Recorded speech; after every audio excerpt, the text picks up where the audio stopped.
السلام عليكم ورحمة الله.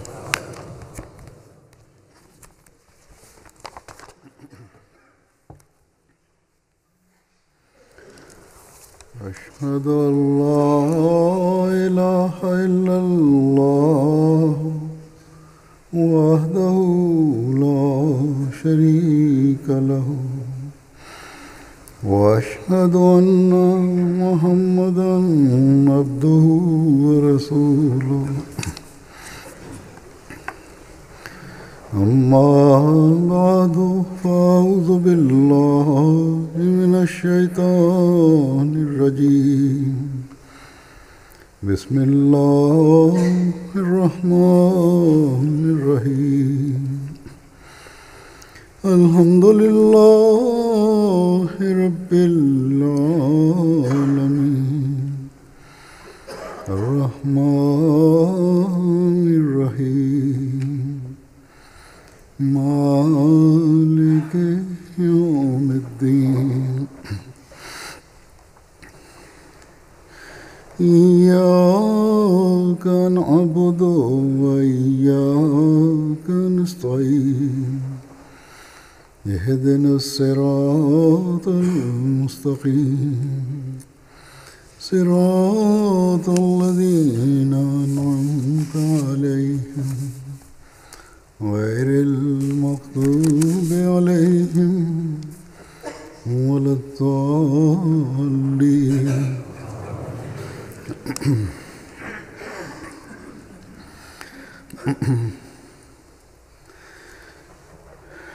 जिनकी आंखों पर पर्दे पड़े हों, जिन्होंने फैसला किया हो, ceux qui ont les yeux bandés, ceux qui ont décidé नहीं मानना, qu'ils vont rejeter la vérité, उन्हें ना ही अल्लाह ताला की ताईदात नजर आती हैं, eh bien ceux-là निशानात नजर आते ne voient ni le soutien divin, हैं और ni अम्बिया का les इनकार signes करने de वालों Dieu. को हमेशा यही तरीका है. Et c'est la méthode adoptée de tout temps par ceux qui rejettent les prophètes. यही कहते हैं कि हमें निशान दिखाओ. En voyant des signes divins, ils insistent et disent « Montrez-nous d'autres signes ».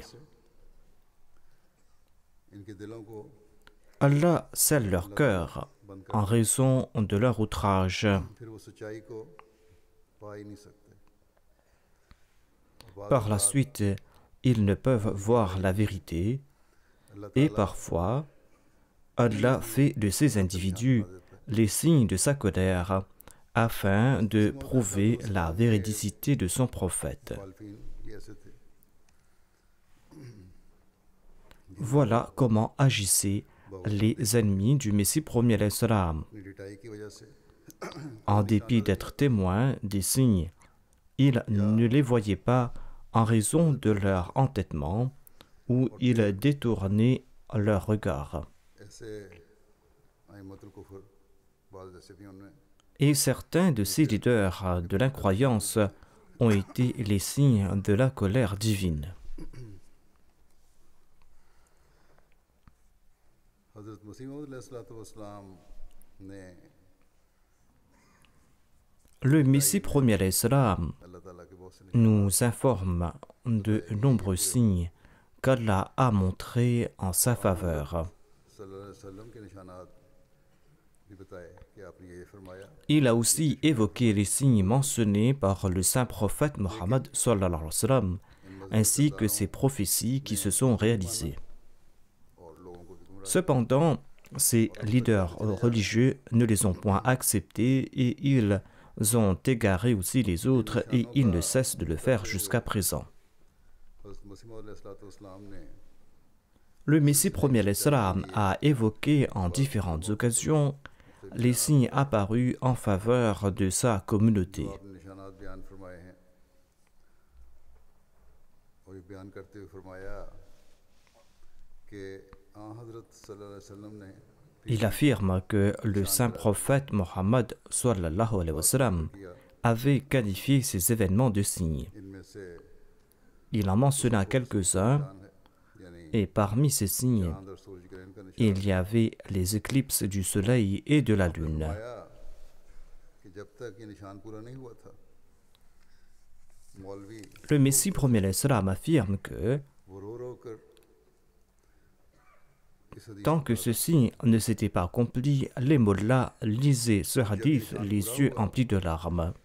और ना एक दफा Mais quand ceci s'est accompli non une fois mais à deux reprises, une fois en Inde et une autre fois aux États-Unis, eh bien ces mêmes mollahs qui exigeaient l'accomplissement de ceci ont fait volte-face.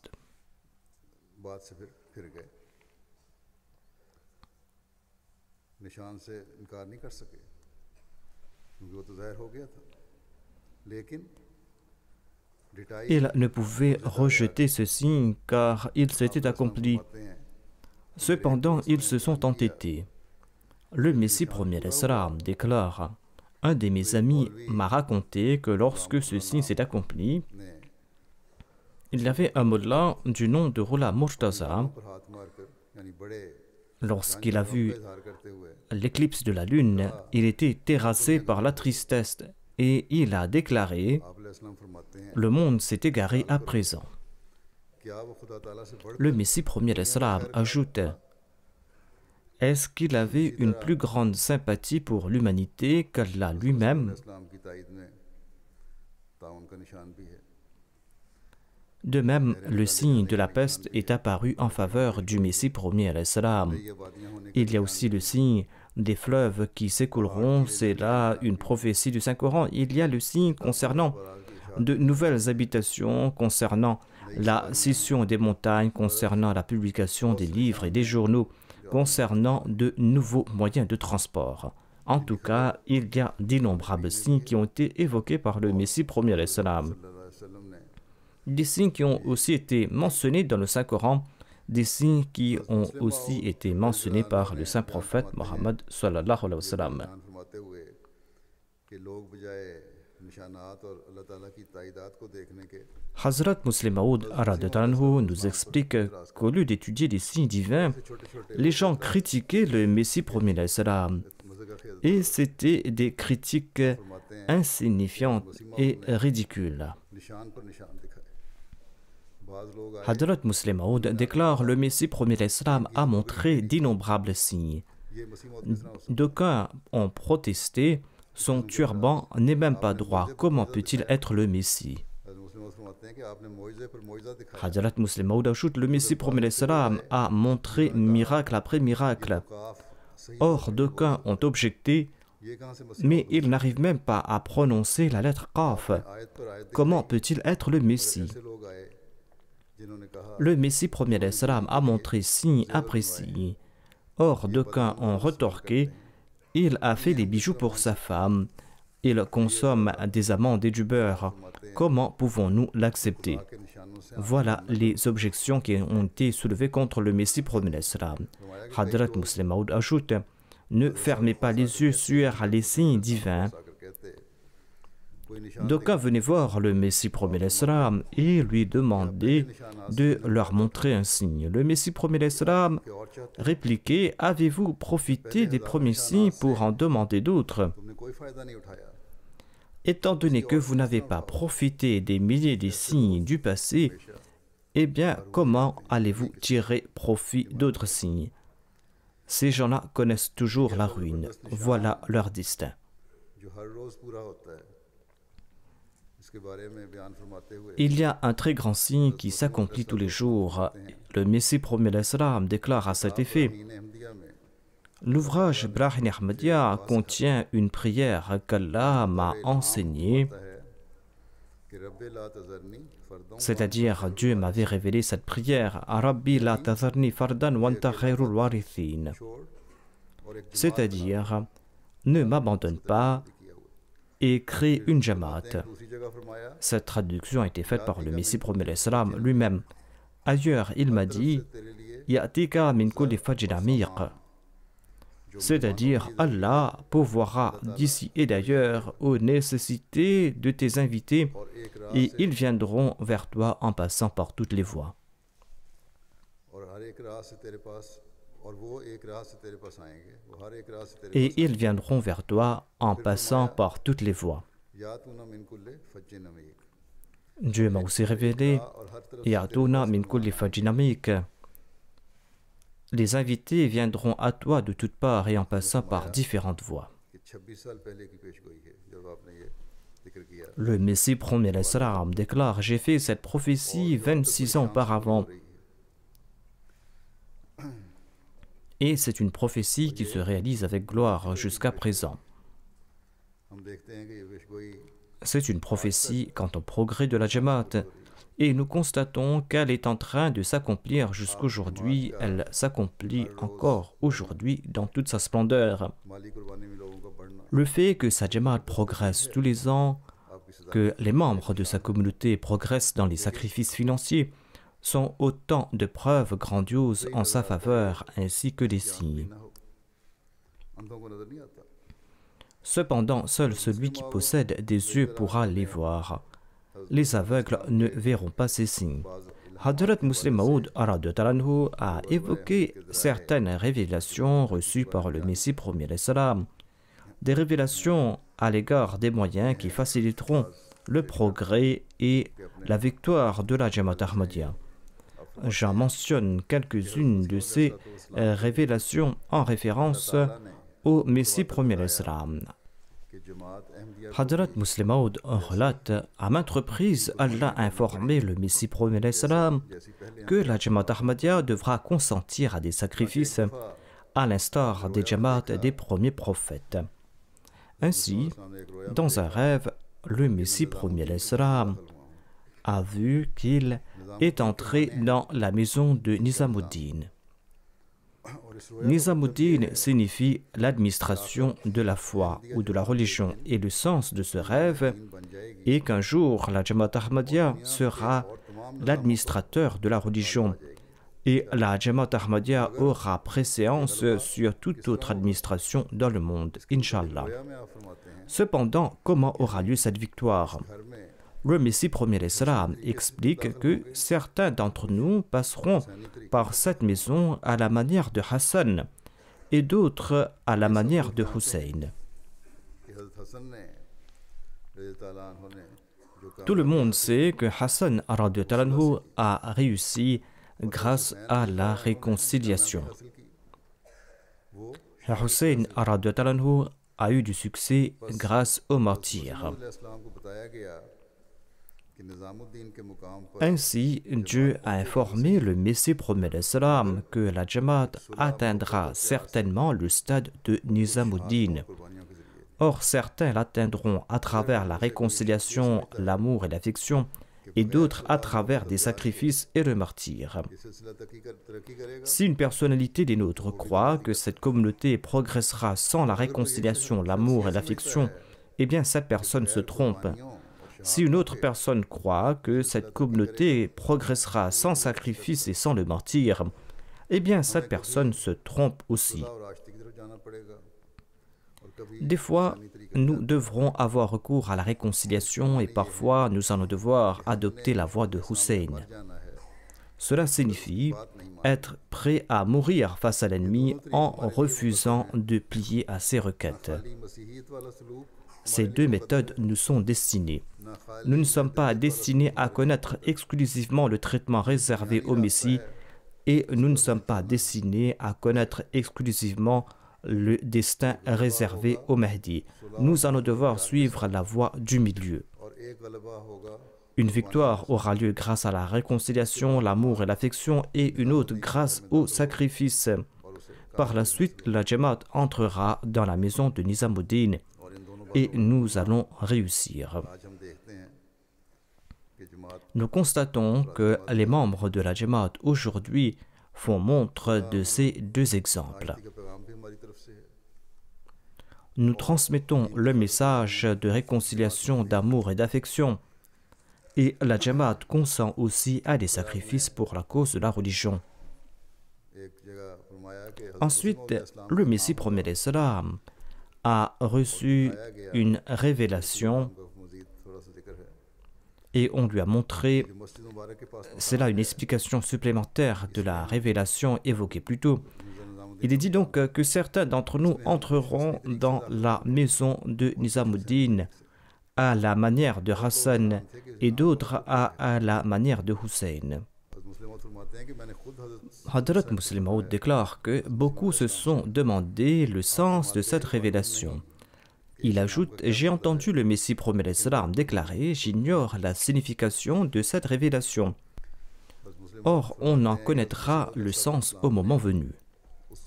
Hadrat Muslim Maud ajoute: à l'époque où il était tout seul, le Messie promet l'Islam a déclaré: Allah l'exalté m'a informé que ma Jamaat accomplira de si grands progrès que les autres nations ressembleront à ces anciens peuples oubliés d'aujourd'hui.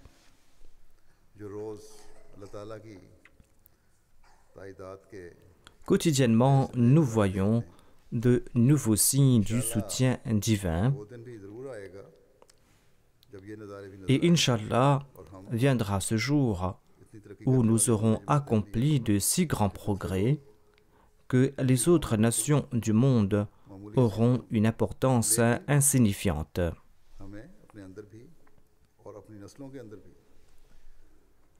Or, nous devrons, pour ce faire, insuffler en nous et insuffler en nos descendants l'esprit de la foi, afin que nous puissions témoigner de ces signes divins. L'opposition existera là où Dieu accordera son soutien, et de tout temps, les communautés des prophètes ont connu ces conditions. Or, ces hostilités n'effraient point. Au contraire, elles renforcent la foi, elles augmentent la foi.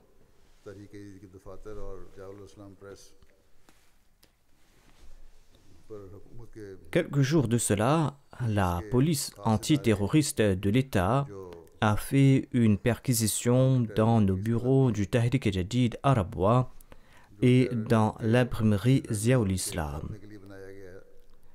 Cette police est censée combattre le terrorisme et y mettre fin. Eh bien, cette police a fait une descente dans nos bureaux et ils ont arrêté 2 missionnaires et quelques employés. Quelques habitants de Rabwa m'ont écrit après cet incident, dont certaines femmes. Ces gens affirment: ces incidents ne nous effraient point. Au contraire, cela renforce notre foi. Et il en est ainsi après chaque incident semblable. Et nous allons endurer toute difficulté et consentir à tout sacrifice.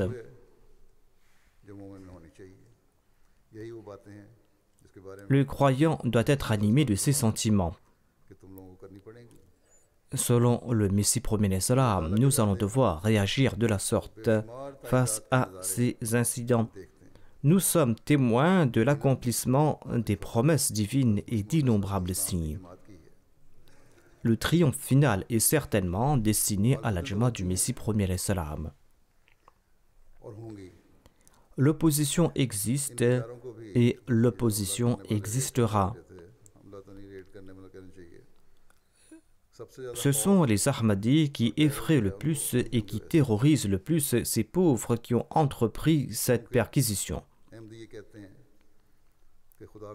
Les Ahmadis les effraient le plus et les terrorisent le plus, car les Ahmadis disent qu'il faut craindre Dieu.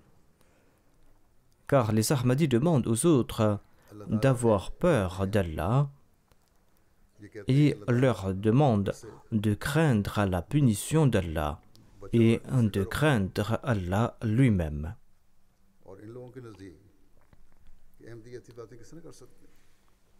Et selon ces gens, comment les Ahmadis osent-ils citer Allah l'exalté pour nous effrayer? Il n'y a pas de plus grands terroristes que ceux qui nous effraient par Allah. Et c'est pour cette raison qu'il faut les attraper et les anéantir.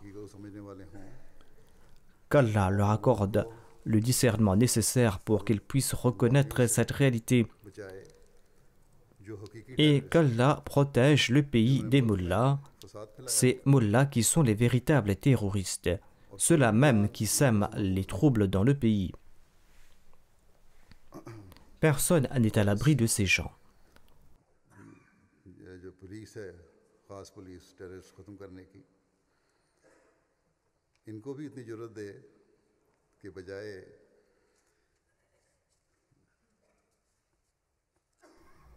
qu'Allah accorde aussi à cette police antiterroriste le courage nécessaire afin de combattre et d'arrêter ceux qui mettent en danger la vie de la population, au lieu d'arrêter les Ahmadis qui aspirent à la paix et qui aiment leur pays et qui respectent les lois de leur pays.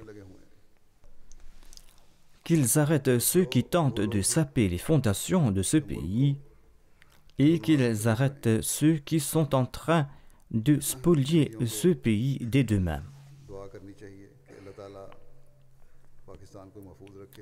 Les Ahmadis doivent prier qu'Allah protège le Pakistan et qu'Allah libère le Pakistan des griffes de ces infâmes.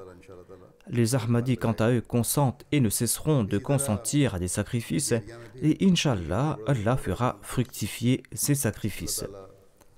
Les Ahmadis sont aussi âprement persécutés par l'État en Algérie, qu'Allah les protège tous et qu'Allah leur accorde la constance. Qu'Allah permette à l'État algérien de comprendre qui sont les Ahmadis en réalité. Et les Ahmadis qui sont des gens qui aspirent à la paix, des gens qui respectent les lois. On les accuse d'ourdir des complots contre l'État ou de fomenter le désordre, alors qu'en réalité, aucun Ahmadi n'enfreint les lois du pays et ne combat l'État dans aucun pays du monde. Voire nous répandons l'amour, la paix et l'affection et Inch'Allah, nous consentirons à des sacrifices pour ce faire si cela est nécessaire. Je me tourne de nouveau vers les écrits de Hadrat Muslim Maud radhiyallahu anhu. Il déclare: l'opposition la plus dangereuse que nous voyons dans le monde vient de la part de ses partenaires. Selon un dicton punjabi, la plus grande hostilité vient de la part de ses parents et de la part de ses proches. Car ses proches n'endurent pas qu'un des leurs soit adulé et soit honoré en ce monde. Comment ceux qui le combattent pour le moindre bout de terre puissent endurer le fait que le monde entier se tourne vers lui? C'est pour cette raison qu'ils font tout pour le réprimer. Et quand ils échouent entièrement, et quand ils ne peuvent rien faire, ils font sortir leur animosité intérieure d'une manière ou d'une autre. Le premier calife de la communauté Ahmadiyya a raconté que lorsqu'un chef de la région de Shahpur a reçu le titre honorifique de Khan Bahadur, c'était un chef de la région de Shahpur qui a reçu le titre honorifique de Khan Bahadur. Eh bien, une femme très pauvre appartenant à sa famille donna le nom de Khan Bahadur à son fils. Quelqu'un lui en demanda la raison. La femme répondit: « J'ignore ce qu'il adviendra de mon fils lorsqu'il sera grand. Tout au moins, les gens l'appelleront Khan Bahadur, à l'instar de son parent qui porte ce titre. »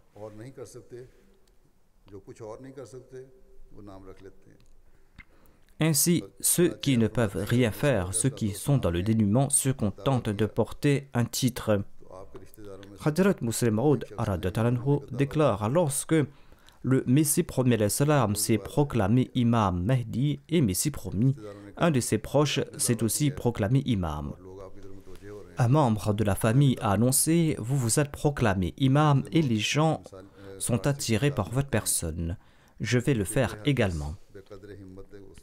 Hadrat Muslim Maud mentionne un vers en langue persane où il est dit que la pensée et l'opinion d'une personne dépend de ses aptitudes intellectuelles.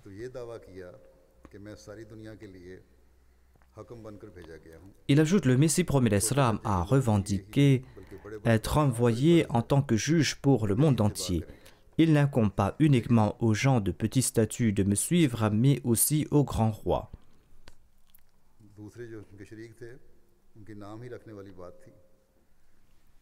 Cependant, ses partenaires ne se contentaient que de porter un titre.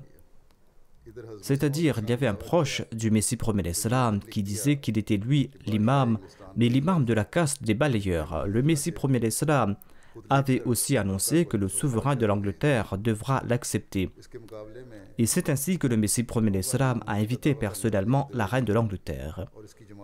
Par la suite, vous voyez l'entêtement de celui qui se disait être l'imam de la caste des balayeurs et l'état de sa jamaat. Lorsque la police lui a demandé s'il avait fait quelle proclamation, eh bien, il répondit que « Non, je n'ai pas fait de proclamation, quelqu'un vous a fait un faux rapport sur moi ». Il y aura toujours donc de l'opposition de la part de ses partenaires, surtout lorsque ces partenaires font partie de votre propre famille. Et ils auront recours à tout moyen afin de nuire à votre personne. Après avoir mentionné ces points, le deuxième calife déclare « Nous avons des dizaines de proches qui se sont écartés de nous en raison de l'Ahmadiyya. Non pas parce que nous ne désirons pas les rencontrer, mais tout simplement parce qu'ils ne voulaient avoir aucune relation avec nous. Nous étions insultés par les proches de notre famille. Nous avions une tante qui par la suite a accepté l'Ahmadiyya, dit le deuxième calife. Il nous insultait tous les jours. Quand j'avais 6 ou 7 ans, je me rappelle qu'une fois, que lorsque je montais les escaliers, il répétait une phrase qui m'était restée à l'esprit. Elle avait tellement répété cette phrase que je l'ai retenue. Donc je suis parti chez moi et j'en ai demandé la signification. Et on m'a dit que cette phrase signifiait « tel père, tel fils, si ton père est mauvais, alors tu le seras aussi ». Le deuxième calife relate qu'on a boycotté le Messie premier l'Islam à Qadian. On empêchait les gens de venir travailler dans la maison du Messie premier l'Islam. On empêchait les gens de venir enlever les détritus. Et on empêchait les autres à venir balayer devant la maison du Messie premier l'Islam. Nombre de nos proches, comme mon propre frère, la belle-sœur du Messie premier l'Islam, son cousin du nom d'Alishir, offensaient le Messie premier l'Islam. Le deuxième calife relate, une fois 7 frères de la ville de Gujarat sont venus à Qadian. Ils sont partis dans le jardin parce que celui-ci appartenait au Messie premier l'Islam. En cours de route, un de nos proches, qui s'occupait de son jardin, leur demanda « D'où venez-vous et pour quelle raison êtes-vous venus ici ?» Ces invités déclarèrent qu'ils étaient du Gujarat et qu'ils étaient venus rencontrer le Messie premier l'Islam. Le parent dit « Moi je suis son cousin et je le connais très bien. Il possède tel ou tel défaut. » Parmi ces personnes, celui qui était le plus près l'attrapa et il appela ses frères en leur disant « Dépêchez-vous, dépêchez-vous » Ce proche prit peur, mais l'Ahmadi lui dit « Ne t'en fais pas, personne ne va te frapper car tu es de la famille du Messie premier l'Islam. Je veux seulement montrer ton visage à mes frères car on nous disait que Satan est invisible, mais aujourd'hui nous l'avons vu et nous savons à quoi il ressemble. »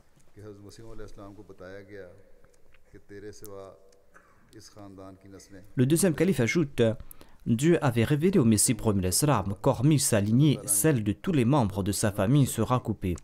Il y a eu de l'opposition, mais Dieu a réconforté le Messie premier l'Islam en promettant que la lignée de sa famille va perdurer par son entremise, mais celle des autres membres de sa famille sera coupée. Par conséquent, il en fut ainsi. À présent, seuls ceux qui appartiennent à la Jamaat subsistent. La descendance de tous les autres a disparu. Lorsque le Messie premier l'Islam a fait sa proclamation, sa famille comptait 70 hommes. Mais à présent, à l'exception de ceux qui sont les enfants spirituels et physiques du Messie premier l'Islam, ces 70 hommes n'ont laissé aucune descendance, alors qu'ils ont tout fait pour effacer le nom du Messie premier l'Islam. Ils ont remué les terres, mais quel a été le résultat? Ils ont disparu et leur lignée s'est arrêtée. Voilà encore un des signes de la véracité du Messie premier l'Islam. C'est là un très grand signe. Ensuite, le deuxième calife évoque l'incident du serment d'allégeance de sa tante. Il dit « Parfois, certaines prophéties sont apparemment insignifiantes, mais quand on réfléchit dessus, notre foi en ressort affermie. » Il ajoute « J'ai pris connaissance d'une révélation reçue par le Messie promet l'Islam hier.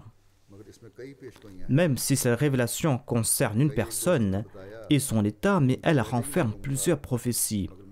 Plusieurs de mes amis m'ont dit qu'ils connaissaient déjà cette prophétie, mais moi, je ne l'ai su que hier.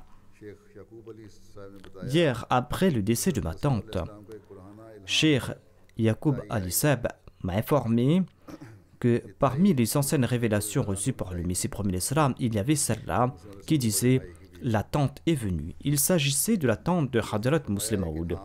Il s'agissait de l'épouse du frère aîné du Messie promet l'Islam. Les anciens Ahmadis disaient qu'à l'époque, on n'avait pas compris cette révélation qui disait que la tante est venue. Certains présentaient une interprétation et d'autres interprétations. Mais une interprétation toute simple de cette révélation est qu'une femme qui est une tante viendra. Venir peut avoir deux significations. Cela peut signifier venir tout près ou venir de la Jamaat. Venir tout simplement ne peut être une prophétie car les membres de la famille se visitent.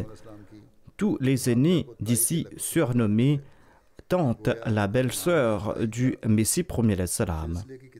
Par conséquent, on l'appelait la tante ou taï.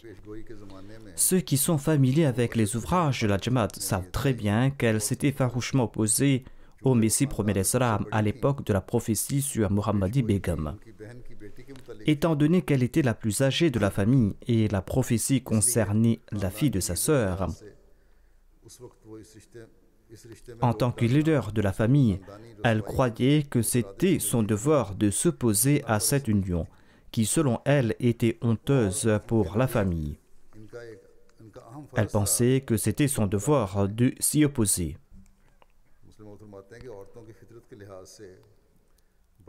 Hadrat Musleh Maud déclare, en raison de la nature des femmes, pour une aînée de la famille, l'honneur de la famille a prééminence sur toute question religieuse, voire politique. À cette époque, la proclamation du Messie promet l'Islam n'avait pas trop d'importance aux yeux de cette tante. Cela n'était pas plus important que l'honneur de la famille. D'ailleurs, il est difficile pour les grands d'obéir aux petits. Et le Messie promet l'Islam était plus jeune que la tante. D'ailleurs, le Messie promet l'Islam n'avait pas pris sa part d'héritage. Le Messie promet l'Islam n'avait pas pris sa part de l'héritage. C'est pour cette raison que la nourriture du Messie promet l'Islam venait de la maison de sa belle-sœur et celle-ci se considérait comme la bienfaitrice du Messie promet l'Islam. Les femmes ont naturellement ce ressenti en elles. C'est pour cette raison qu'elles considéraient le Messie promet l'Islam comme son dépendant. Elle n'avait pas d'estime pour le fait qu'il avait refusé de prendre sa part d'héritage et de ce fait que tout l'héritage lui était revenu.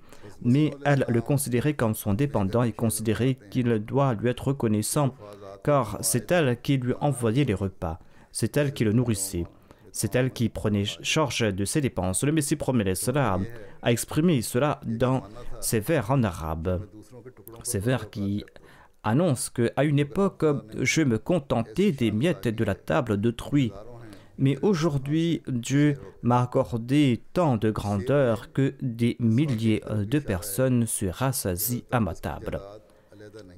Ce vers indique également que la part d'héritage du Messie promet l'Islam n'était pas séparée. Elle était en effet confiée à son frère, mais il n'avait aucune disposition à s'en occuper. Son père aussi disait de lui, c'est-à-dire du Messie promet l'Islam, qu'il ne pourrait pas s'occuper de son héritage. Ainsi, dans ces conditions, il semblait très difficile que cette tante accepte le Messie promet l'Islam. Elle l'a accepté plus tard. Hadrat Musleh Maud dit, tout ce contexte a été mentionné d'un point de vue familial et non argumentaire ou religieux, car à ses yeux, leur statut respectif était comme celui d'un maître et de son domestique. La tante se considérait comme le maître et elle considérait, Dieu nous en protège, le Messie promet l'Islam comme son domestique, comme un pauvre qui ne travaillait pas et qui vivait à ses dépens. Dans ces conditions, elle ne pouvait jamais endurer qu'il puisse se marier avec la fille de sa sœur. Étant donné qu'elle était la plus âgée, elle était aussi la plus farouche opposante du Messie promis l'Islam. À cette époque, il y avait une très grande opposition contre le Messie promis l'Islam. Les membres de sa famille ne le rencontraient plus et réciproquement. L'opposition était si marquée de la part de sa famille que ma mère, Hadrat Amajan, relate qu'il y avait une dame très âgée de la famille maternelle du Messie promis l'Islam. Elle se plaignait du fait que personne ne la laissait voir le fils de Jirar Bibi, c'est-à-dire le Messie promis l'Islam. Le Messie promis l'Islam était placé à l'écart comme un voleur, comme un cambrioleur, car on le considérait comme celui qui avait terni l'image de la famille. Dans ce contexte, c'était très difficile d'imaginer que cette tante deviendrait Ahmadi. Une personne peut changer, mais ici il faut aussi regarder le contexte. À ce moment, il fut révélé au Messie promis l'Islam, Taï Aï, c'est-à-dire la tante est venue. Cette tante en question était la belle-sœur du Messie promis l'Islam. De ce fait, cette révélation indiquait que celle-ci fera la baïra quand en affiliation, elle pourrait être la tante de celui qui acceptera sa baïra. Si elle devait faire la baïra sur la main du Messie promis l'Islam, alors la révélation aura été la belle-sœur est arrivée. En effet, elle était la belle-sœur du Messie promis l'Islam. Et la révélation aurait été la belle-sœur est venue. Si la baïra devait se faire sur la main du premier calife, la révélation aurait été une femme de la famille du Messie promis l'Islam est arrivée. Mais le terme tante indique que lorsque le fils du Messie promis l'Islam sera son calife, alors elle fera sa baïra sur sa main. Mais ces personnes ne devaient être élues calife parmi les enfants du Messie promis l'Islam. Le terme tante n'a aucun sens. Il y a 3 prophéties dans cette révélation. La première est que le calife fera partie de la progéniture du Messie promis l'Islam. La deuxième est que la tante entrera dans la communauté à cette époque. La troisième prophétie concerne l'âge de la tante, car au moment de la prophétie, le Messie promis l'Islam avait environ 70 ans. Et il avait fait une prédiction concernant une femme qui était beaucoup plus âgée que lui, stipulant que cette femme lui survivra et qu'elle fera le serment d'allégeance sur la main d'un calife qui fera partie de la progéniture du Messie promis l'Islam. Atteindre un tel âge est un fait extraordinaire. L'esprit humain ne peut prédire l'étendue de la vie d'une jeune personne, loin de pouvoir prédire celle d'une vieille personne. Et cette tante, quant à elle, est décédée probablement en 1927. Le fait qu'elle fasse le serment d'allégeance à mon époque est un très grand signe. Le fait que le calife soit un fils du Messie promis l'Islam, tout cela sont autant de prophéties qui ont été mentionnées en 2 mots. Le deuxième calife accepte que cette tante a fait le testament par la suite, et le contexte est très particulier. Il dit que selon moi, eu égard aux traditions et susceptibilités présentes dans les anciennes familles, le fait que la tante ait fait la wasiya après avoir accepté l'Ahmadiyya est en soi un changement extraordinaire. Au début, elle s'opposait au fait que le Messie promis l'Islam soit enterré dans un autre cimetière que celui de la famille. C'est pourquoi elle demandait à ce que le Messie promis l'Islam ne soit pas enterré ailleurs, mais dans le cimetière de la famille, car selon elle, il s'agissait d'une offense et elle continua à des années à s'y opposer. Or, son état changea tellement qu'elle fit elle-même la wasiya, le testament, et elle a été enterrée dans la Bahishti Maqbara. Pour quelqu'un doué de discernement, il s'agit là d'un très grand signe. En apparence, c'est un fait insignifiant concernant une personne, mais il s'y trouve plusieurs aspects ayant trait à la véridicité du Messie promis l'Islam. Elle fit la wasiya et elle fut enterrée dans la Bahishti Maqbara, alors qu'elle s'opposait au fait que le Messie promis l'Islam soit enterré ailleurs que dans le cimetière de la famille. Puis, en évoquant le voyage à Delhi du Messie promis l'Islam, le deuxième calife déclare: dans un passage que celui qui repose sa confiance en Dieu n'imaginera jamais que les tâches divines ne porteront pas leurs fruits. Quand on a confiance en Dieu, on a cette certitude qu'il fera jaillir de meilleurs résultats. Le deuxième calife ajoute « J'étais très jeune lorsque le Messie premier l'Islam se rendit à Delhi. » Le deuxième calife s'adressait ici aux membres de la Jamaat de Delhi. Il ajoute que j'étais très jeune lorsque le Messie premier l'Islam était venu ici. Il s'est rendu sur plusieurs mausolées des saints du passé et il a fait de longues prières. Il a déclaré « Je prie pour que les âmes de ces personnes pieuses s'illuminent car j'ai peur que leur progéniture ne reconnaissent point cette lumière envoyée par Dieu pour les guider. » Le Messie premier l'Islam disait qu'un jour viendra certainement lorsque Dieu ouvrira leur cœur et ils accepteront la vérité. Le deuxième calife ajoute « Bien que je fusse jeune à l'époque, cette parole du Messie premier l'Islam a encore de l'effet sur mon cœur. Ainsi, la communauté d'ici, si elle veut voir de beaux résultats suite à ses efforts, eh bien cette communauté doit placer sa confiance en Dieu. Certainement, un jour viendra où Dieu établira ce qu'il désire établir. » Le deuxième calife avait prononcé ces paroles lorsqu'il s'adressait à la communauté de Delhi. Aujourd'hui aussi, il incombe à la communauté de Delhi de propager le message du Messie premier l'Islam avec sagesse. Maintenant, Inch'Allah, nous constatons qu'il y a de grands progrès dans le domaine de la prédication grâce aux exhibitions. Cependant, il y a aussi beaucoup d'opposition de la part des musulmans. C'est pourquoi il y a aussi le grand besoin de propager ce message parmi eux. Et avant toute chose, le plus important, c'est la prière. Nous devons nous y consacrer et nous devons consacrer toute notre attention vers la prière. Ensuite, le deuxième calife a parlé d'un rêve du Messie premier l'Islam. Il raconte « Le Messie premier l'Islam a vu dans une vision qu'il y avait une canalisation bien creusée et longue, et des moutons étaient allongés au bord du canal et un boucher, un couteau dans la main, se trouvait auprès de chaque mouton et s'apprêtait à les égorger. Ils regardaient vers le ciel comme s'ils attendaient un commandement. » Le Messie premier l'Islam déclare « Je marchais à cet endroit à ce moment-là et je me suis approché d'eux et j'ai prononcé ces paroles « Qul ma ya'ba'u bikum rabbi lawla du'aukum » Au même moment, ils ont égorgé ces moutons. Les moutons frémirent et les bouchers leur dirent « Pour qui vous prenez-vous? Vous n'êtes que des moutons qui broutent de l'herbe. » À cette époque, le deuxième calife déclare, à cette époque, 70 000 personnes sont décédées du choléra. Donc si personne ne prête attention, Dieu ne s'en soucie guère, son travail ne s'arrêtera jamais, il continuera à se faire. Il ajoute que la chrétienté a progressé 300 ans après le Messie Jésus. Mais si nous examinons notre condition, nous constatons que l'Ahmadiyya progressera plus rapidement que la communauté du Messie.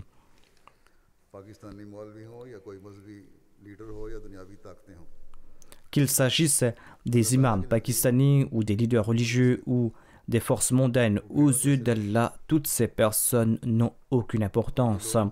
Ils ressemblent à ces moutons et ils ne pourront jamais entraver le progrès de l'Ahmadiyya. Mais pour ce faire, nous n'allons pas devoir dépendre uniquement de nos missionnaires en espérant qu'ils propageront l'Ahmadiyya. Si nous voulons faire partie de ce progrès, et nous devons en faire partie, eh bien, il nous incombe de nous concentrer sur nos prières. Il nous incombe d'accroître notre spiritualité et d'accroître notre relation avec Dieu. Il faudra engendrer ces qualités et c'est grâce à cela que l'opposition contre l'Ahmadiyya disparaîtra et c'est là que nous allons faire partie du progrès de l'Ahmadiyya, Inch'Allah. Que Dieu nous accorde ce rang. Après la prière, je dirigerai la prière funéraire en absence de Mukarram Soufni Zafar Ahmad, missionnaire de l'Indonésie. Il est décédé le 8 novembre dernier des suites d'une crise cardiaque. Inna lillahi wa inna ilayhi raji'un. Il avait 71 ans et il était né le 18 août 1945 à Padang au Sumatra. Son père, Zain Dahlan, avait accepté l'Ahmadiyya en 1923. Il avait prêté allégeance sur la main du deuxième calife. Lui ainsi que deux autres compagnons ont fondé des centres de prêche à Sumatra et à Java. Ainsi, le père de Soufni Saheb, le défunt, était parmi les missionnaires pionniers de la communauté de l'Indonésie.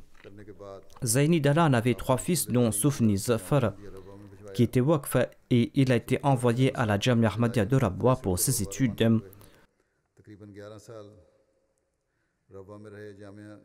Soufni Zafar, le défunt, est arrivé à Rabwa le 17 juillet 1963. Il y est resté 11 ans pour ses études.